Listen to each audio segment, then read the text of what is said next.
ეს კადრები 24 იანვრით თარიღდება. ამ დროს რეჟიმს უკვე გადაწყვეტილი აქვს, რომ ქიმიური იარაღის გამოყენება უნდა დამალოს. სწორედ ამიტომ ოცნების შინაგან საქმეთა მინისტრის მოადგილე მაიკ ოფლაერტის ეუბნება, რომ სპეცრაზმს წყალში არაფერი გაურევია. 10 თვის წინ დახურულ კარს მიღმა ალექსანდრე დარახველიძის მიერ ნათქვამით ყუილი. ევროპის საბჭოს ადამიანის უფლებათა კომისარმა დღეს გათქვა. სტრასბურგიდან გამოგზავნილ საგანგებო წერილში ის ქიმიური მოწამვლის საქმეზე რეჟიმის ურთიერთგამომრიცხავ პოზიციებს აღწერს.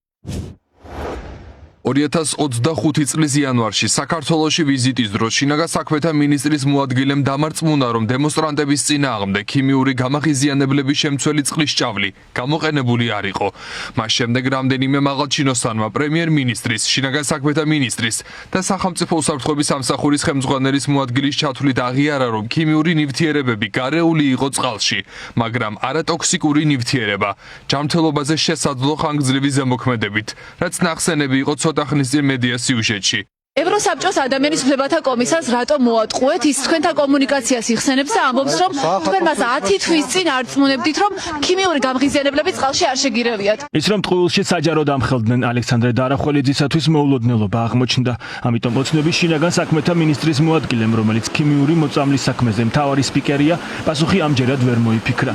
წერილობით პასუხში კი ოცნება ევროსაბჭოს ადამიანის უფლებათა კომისარს სუსის ეგრეთ წოდებული გამოძიების შედეგებს აცნობს და არ იმჩნევს ეფექტიანი პროცესის მოთხოვნას. ეს კრიტიკული წერილის მთავარი თემაა. რეჟიმისგან განსხვავებით მაიკლ ოფლაერტისათვის გამოძიება დახურული არაა და გამოყენებული ძალის კანონიერებასთან, აუცილებლობასთან და პროპორციულობასთან დაკავშირებით კითხვებზე პასუხებს ელოდება. ევროსაბჭოს ადამიანის უფლებათა კომისარი ამბობს, რომ გამოძიება დახურულად ვერ ჩაითვლება. ძალიან მნიშვნელოვანი თემა ქიმიური იარაღით მოქალაქეების მოწამვლის საკითხია საუბარი. თქვენ ვერ ჩაგეწერეთ, გამორიცხული. რა თქმა უნდა დახურულია, ყველაფერი გარკვეულია. აბსოლუტურად ყველა კითხვას გაეცემა. 6 ღამის განმავლობაში რა ნივთიერებით არბებდით მოქალაქეებს? არის სპეკულაციები, პოლიტიკური სპეკულაციები. მრავალ ახალ პასუხობთ მოქალაქეებს, რომლებიც შესაძლოა რომ მოწამლეთ კიდეც ნივთიერებით ბატონო გიორგი. ამ სისულელეს მოხსნა. რატომ მოატყუა ოლიგარქის მთავრობამ ევროსაბჭოს კომისარს? რეჟიმის ოპონენტებისათვის ეს კიდევ ერთი მტკიცებულებაა, რომ ოცნებამ იცოდა, რომ დანაშაულს ჩადიოდა და მზად იყო ხალხის ქიმიური მოწამვლის საქმე ყველა მეთოდით მიეჩქმალა. რეალობის დადგენის ერთადერთ გზად პარტიების საერთაშორისო გამოძიებას განიხილავენ, მათ შორის ქიმიური იარაღის აკრძალვის ორგანიზაციის მიერ, რომელსაც ექსპერტების თბილისში გამოგზავნის თხოვნით შეუძლია ოცნებამაც მიმართოს. ძალიან მარტივი იყო, მოეწვიათ საერთაშორისო ექსპერტები.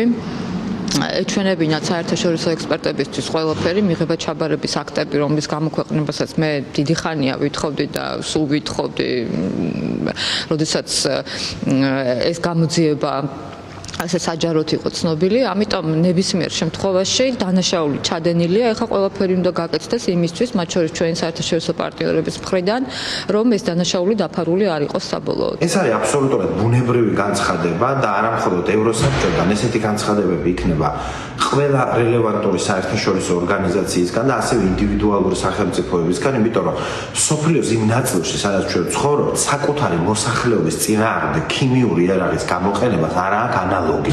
ივანიშვილმა დიდი ალბათობით ჩაიდინა საერთაშორისო დანაშაული, რომელიც რა თქმა უნდა ჩვენი საერთაშორისო პარტნიორების ყურადღების მიღმა არ დარჩება და მე ვარ დარწმუნებული, რომ ჩვენ მივახცევთ დამოუკიდებელ მაღალ პროფესიულ საერთაშორისო გამოძიებას. ქიმიური მოწამვლის საქმის გამოძიებას ოცნება არც საკუთარ პარლამენტში გეგმავს. ოლიგარქის წარმომადგენლებმა გიორგი გახარიას პარტიის იდეას კომისიის შექმნის შესახებ დღეს უარი საბოლოოდ უთხრეს. რეპლიკებით და ხმაურით ოცნებამ დაადასტურა, რომ თემაზე საუბარიც კი, თუნდაც საკუთარ ტერიტორიაზე მისთვის დისკომფორტია. ოცნების მცდელობების მიუხედავად ქიმიური მოწამვლის საქმე ხალხის და საქართველოს პარტნიორების ფოკუსში რჩება.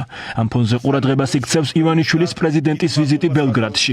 მიხეილ ყაველაშვილი იქ ალექსანდრ ვუჩიჩს შეხვდება, რომლის გამოცდილებაც ოლიგარქის პარტიისათვის განსაკუთრებით მნიშვნელოვანია, რადგან სერბეთის პრეზიდენტი უკვე ამხილეს მომიტინგეების წინააღმდეგ ხმოვანი იარაღის გამოყენებაში, რაც ახლა მას სტრასბურგის სასამართლოს მიერ უკვე აკრძალული აქვს. ახლა კი ჯერი დემოკრატიულ ქვეყნებზეა, რომლებსაც რეაგირება ვუჩიჩთან ერთად უკვე შესაძლოა ივანიშვილის წინააღმდეგაც მოუწიოთ.